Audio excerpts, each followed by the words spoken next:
praktikum pengawetan. Pengawetan di sini untuk khususnya adalah untuk bahan makanan dengan metode radiasi.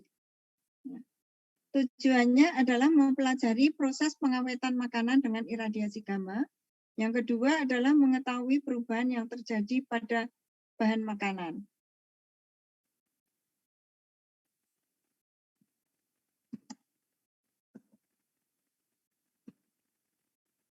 Dasar teori, ya, nanti ini karena tugas buat makalah, berarti Anda nanti dalam pengembangan dasar teori ini boleh menggunakan literatur mana saja, tapi harus mencantumkan literaturnya. Ya. Banyak literatur saya akan lebih senang dan lebih baik. Pada dasarnya pengawetan suatu bahan dengan radiasi adalah menggunakan sisi positif efek radiasi terhadap sistem biologi.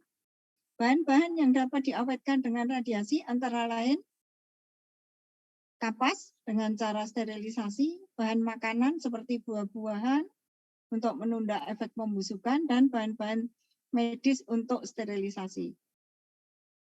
Dalam aplikasi menggunakan sinar X dan sinar gamma, efek hamburan Compton adalah parameter utama yang digunakan untuk dapat menimbulkan elektron primer yang akan menghasilkan elektron sekunder.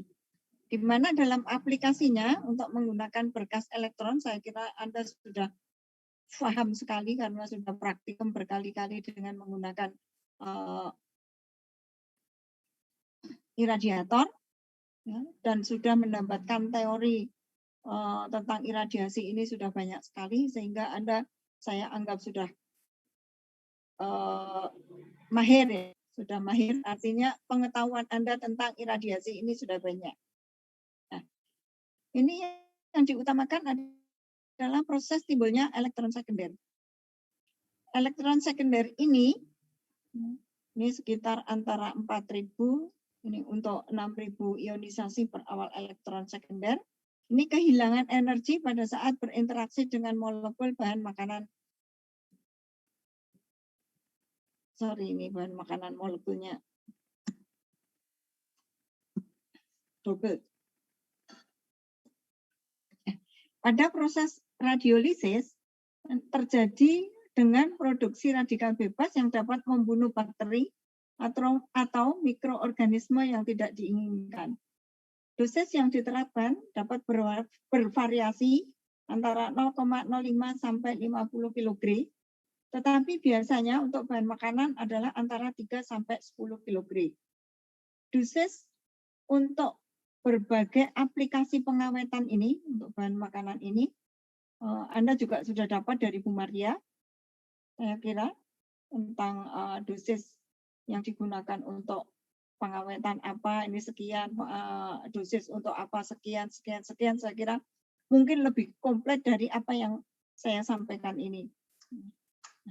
Sebenarnya pemilihan yang dibuat dilakukan dengan membandingkan biaya proses dengan keuntungan yang diperoleh. Nah, ini mungkin siapa yang nanti TA-nya itu akan pengen untuk menjurus ke pengawetan dengan menggunakan iradiasi, ya, karena yang saya sudah pernah membimbing, kalau nggak salah saya lupa, ya, itu ternyata sangat menarik sekali, tapi mungkin waktunya memang agak memang waktunya karena pengamatan, perlu analisis. Nah, ini kalau waktunya bisa dari awal gitu, itu sangat menarik sekali ini, ya. Karena apa? Memang pada saat TA itu tidak sampai ke dari segi biaya, ya, dari segi biaya memang tidak dibahas di situ. Tetapi saya pernah membaca, contohnya adalah pengawetan tahu seperti itu, ya, pengawetan tahu misalnya. Nah, yang dianalisis kandungan protein, bla bla bla bla bla sampai vitamin dan sebagainya. Nah, tapi sekarang ini saya lihat Ya, di industrinya itu kok sepertinya sudah tidak berproduksi untuk dengan yang menggunakan pengawetan, saya tidak tahu. Ya, kenapa? Ya, apakah dari segi keuntungannya dari sisi ekonomi gitu bahasa kerennya, dari sisi ekonomi tidak begitu menggairahkan atau gimana, saya tidak tahu ya. Kalau misalnya yang bisa sampai diekspor, misalnya ini dengan pengawetan bisa diekspor sampai kemana-mana, misalnya dari bahan-bahan bahan makanan ya, itu akan sangat bagus sekali. Ya, tapi sekali lagi saya belum, baru satu itu saya yang sampai ke sisi ekonomi lah. Kalau ini bisa dilakukan sampai ke perhitungan ekonomi, saya kira ini sangat bagus sekali. Itu anu aja, masukan saja. Apabila ada yang ingin ke situ, barangkali bisa mulai dari sekarang. Anda sudah mulai. Nanti sekalian Anda akan saya beri tugas, barangkali nanti Anda tertarik bisa searching baik di jurnal internasional, jurnal nasional, proceeding misalnya. Ya, itu justru akan menguntungkan Anda persiapan dari sekarang. Oke. Mungkin ada pertanyaan sebelum saya lanjutkan.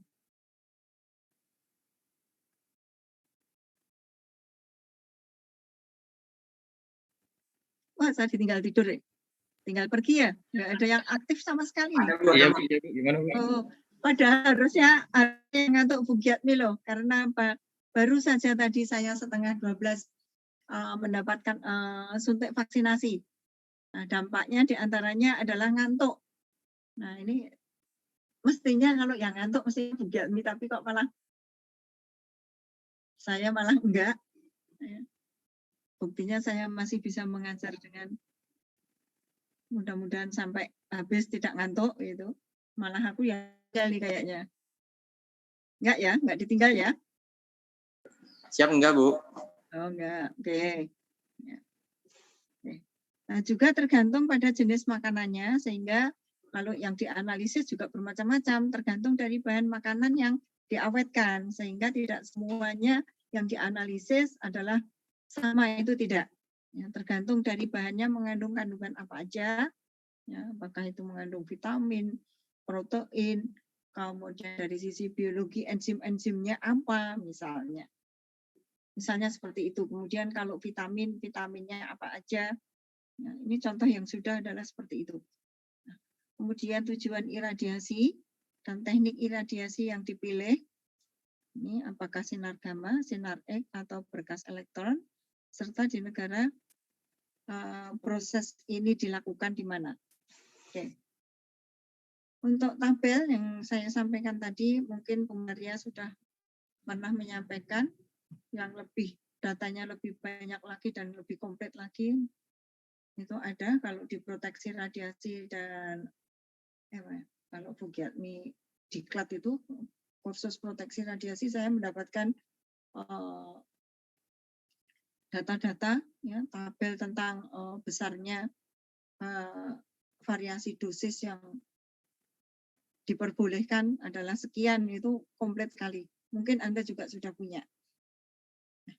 Jenis pengawetan bahan makanan ini ada IBC sprouting, ini antara 0,05 sampai 0,15, untuk disinfektan serangga dan parasit, ini 0,15 sampai 0,5. Penundaan proses fisiologi, penundaan pematangan adalah 1 kilogram. Kemudian untuk pencegahan proses pembusukan mikroorganisme patogen ini 1 sampai 3, kemudian eliminasi mikroorganisme patogen 1 sampai 7, dekontaminasi zat adiktif makanan tertentu dan ingredient 7 sampai 25. Nanti bisa Anda kembangkan sendiri tabel ini apa saja dan dosisnya berapa. Pada tahun 83 ini dari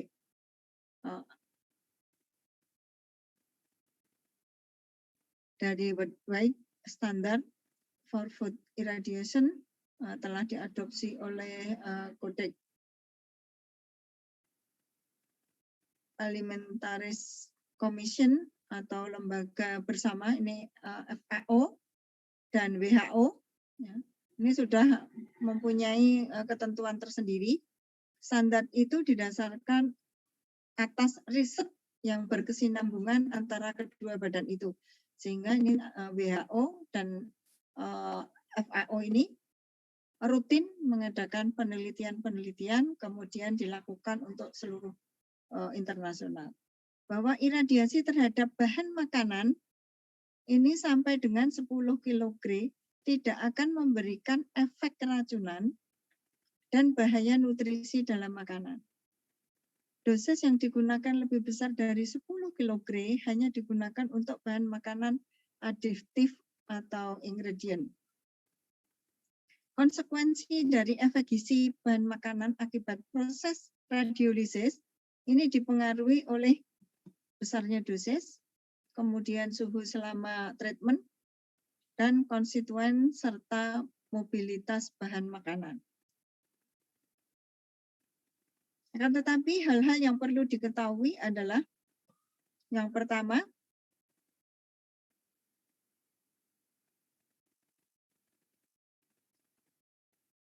iradiasi dengan dosis yang diperkenankan tidak mempengaruhi susunan protein. Ya, dengan batas dosis yang diperbolehkan tidak akan mempengaruhi susunan protein. Yang kedua, proses radiolisis yang relatif bersifat positif adalah depolimerisasi polisakarida, sehingga makanan lebih mudah dicerna. Tidak berdampak yang negatif, ya, artinya kondisinya masih baik-baik saja, masih bisa dicerna oleh manusia. Yang ketiga, iradiasi lipid, khususnya yang tak jenuh, dapat menyebabkan perubahan rasa yang tidak diinginkan. Khusus yang tak jenuh, ini akan menyebabkan perubahan rasa yang tidak diinginkan. Misalnya kalau sudah banyak mikroorganisme terjadi pembusukan, maka bahan makanan tersebut akan menjadi berubah rasanya. Kemudian yang keempat, iradiasi yang menimbulkan efek panas dapat menyebabkan hilangnya beberapa vitamin.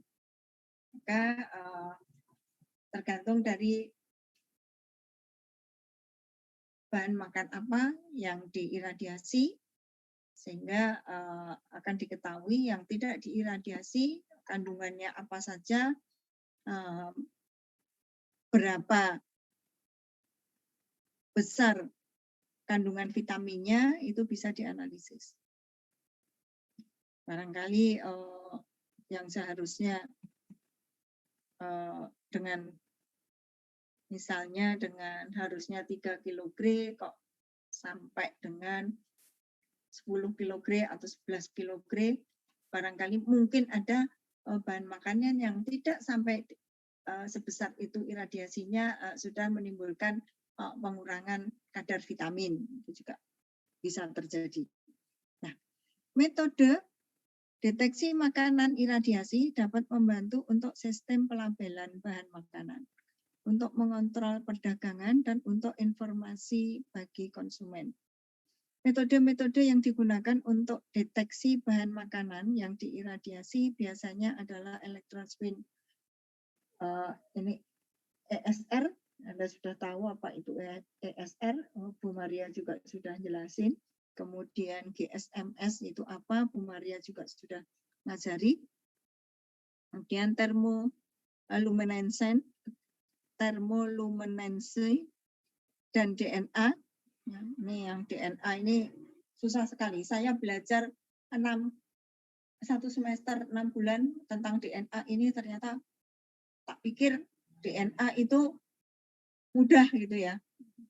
Yang belajar DNA itu tidak hanya orang orang kedokteran, tidak, orang biologi, orang kimia juga belajar DNA. Nah, kebetulan yang saya saya ikut memperdalam tentang DNA, ternyata susah sekali. Ya. Saya dasarnya orang teknik kimia sehingga agak kesulitan juga ternyata. Mungkin kalau orang MIPA kimia atau orang MIPA biologi mungkin akan mudah. Ternyata wah, kalau sudah sampai ke ikatan-ikatan, kemudian ikatannya dipotong, ya, kemudian disambungkan dengan ikatan yang lain, DNA yang lain, maka akan terjadi apa? Reaksinya adalah wah sepanjang seeret-eret gitu. Ternyata sulit ya belajar DNA. Oke, tapi di Batan juga ada ini yang mempelajari tentang DNA ini. Banyak, ada 2 pusat kalau tidak salah. Ya. ESR adalah metode yang paling banyak digunakan terkait aplikasi ini. ESR tadi apa itu sudah ya, elektron spin resonance spektroskopi. Nah, ESR ini memungkinkan pengamatan elektron tidak berpasangan. Anda juga sudah dapat ini teorinya tentang ESR. Ya, radikal bebas, terutama yang disebabkan oleh iradiasi. Jika spesies-spesies itu stabil selama penyimpanan, hal ini hanya terjadi pada makanan dalam kondisi padat dan kering. Contoh pola spektrogram ESR seperti ini. Anda sudah fasih, saya tidak perlu menjelaskan lagi. Nah, ini misalnya saja ya, pengawetan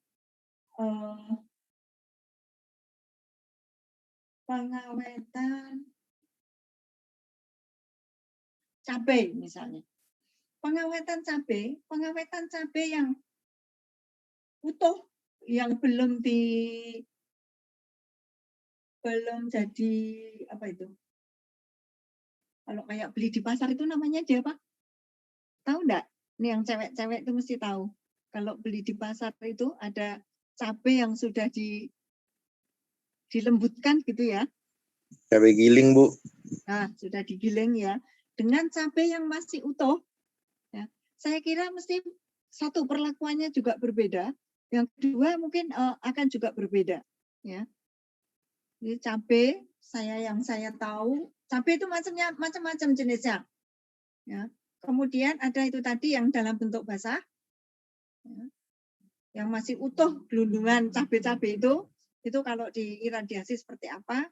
Kemudian cabai yang sudah digiling, ya, jadi dalam bentuk basah ya berarti ya, dalam bentuk basah gitu, itu seperti apa.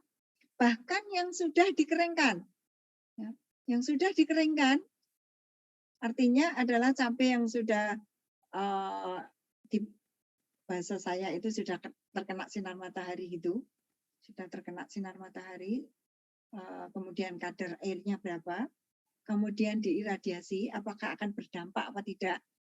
Itu baru satu jenis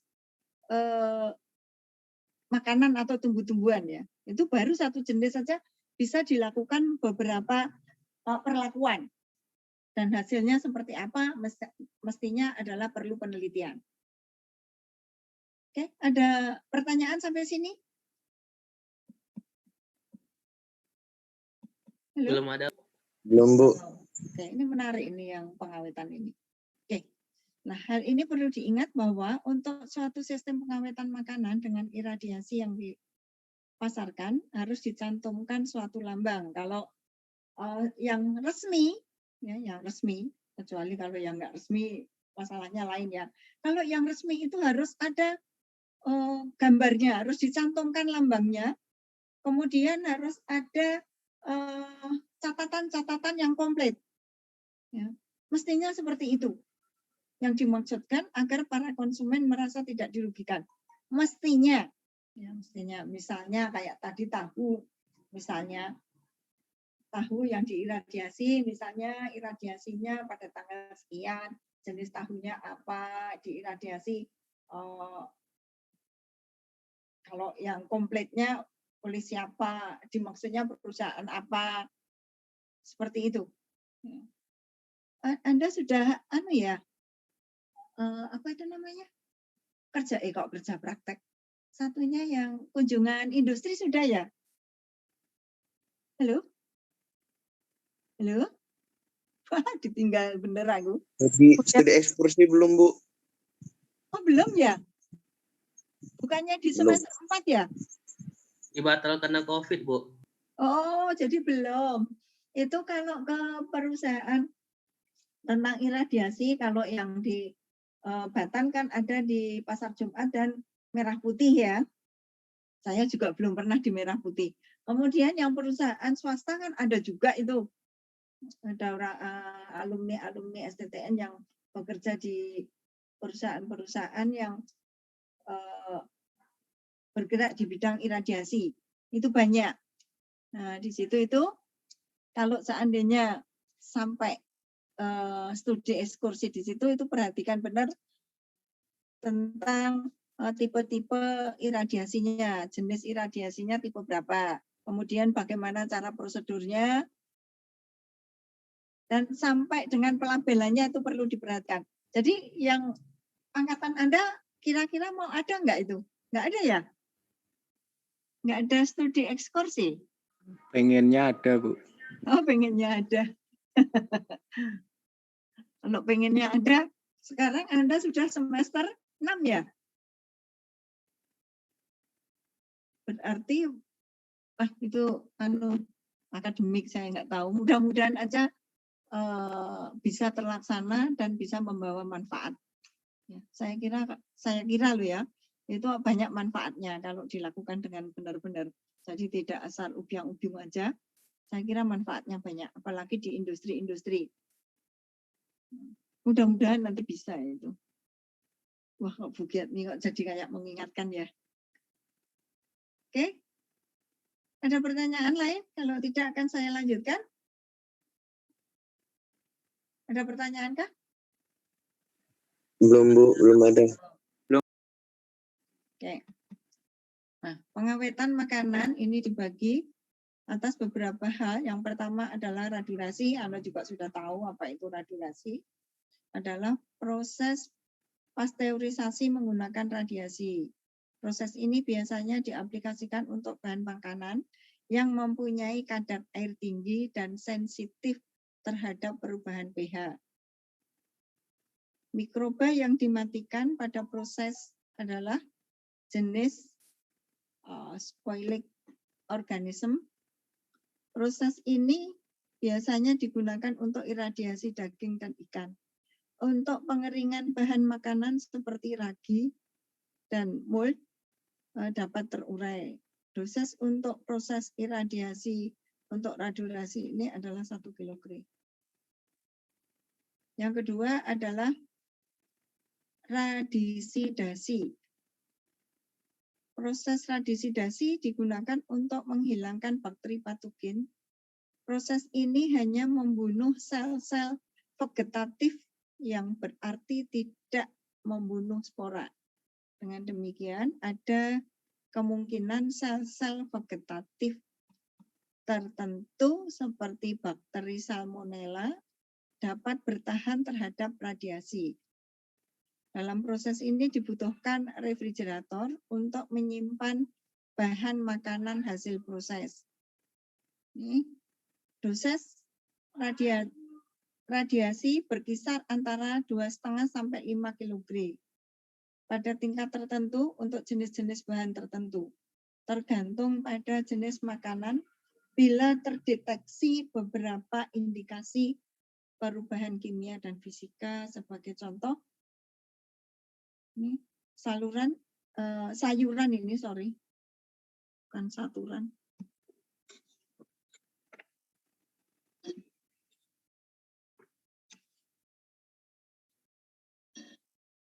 Sayuran yang berwarna hijau lebih sensitif terhadap radiasi dibandingkan sayuran seperti lobak dan wortel.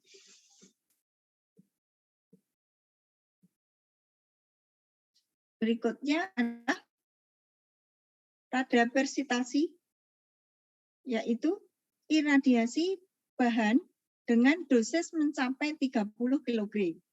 Dosis yang relatif tinggi ini digunakan untuk membunuh sel-sel vegetatif, dan untuk merusak spora dari organisme.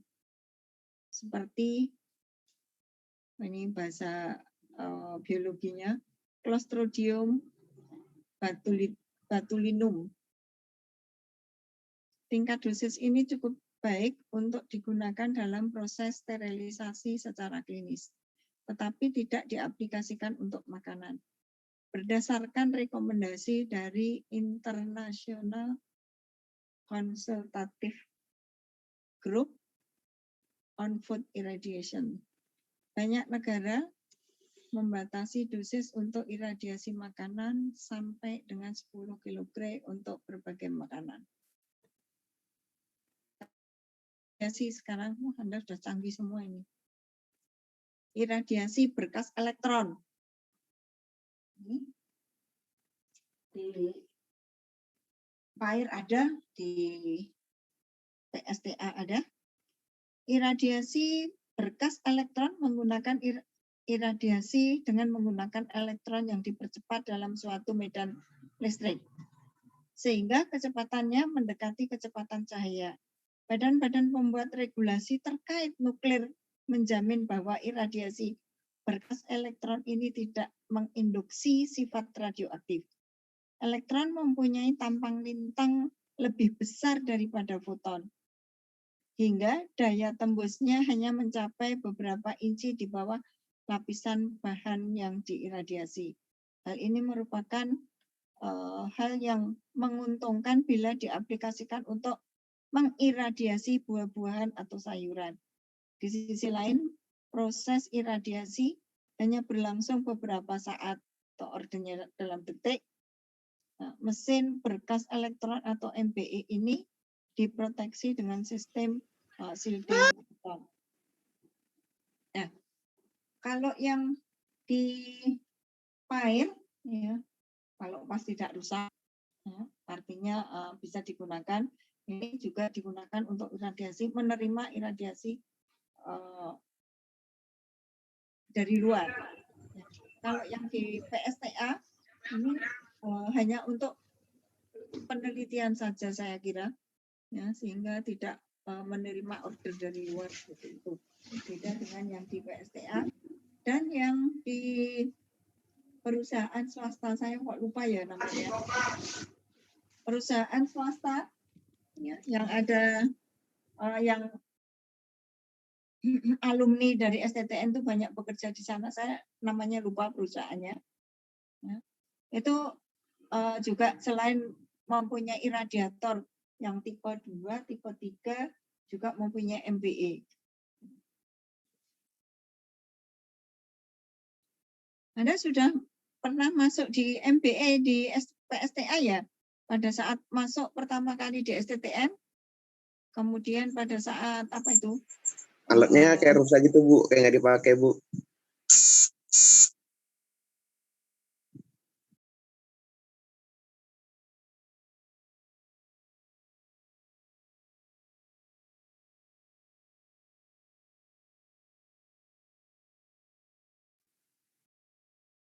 Halo, tes. Ibunya di sekolah. Oh, ibunya. Kira aku. Loh,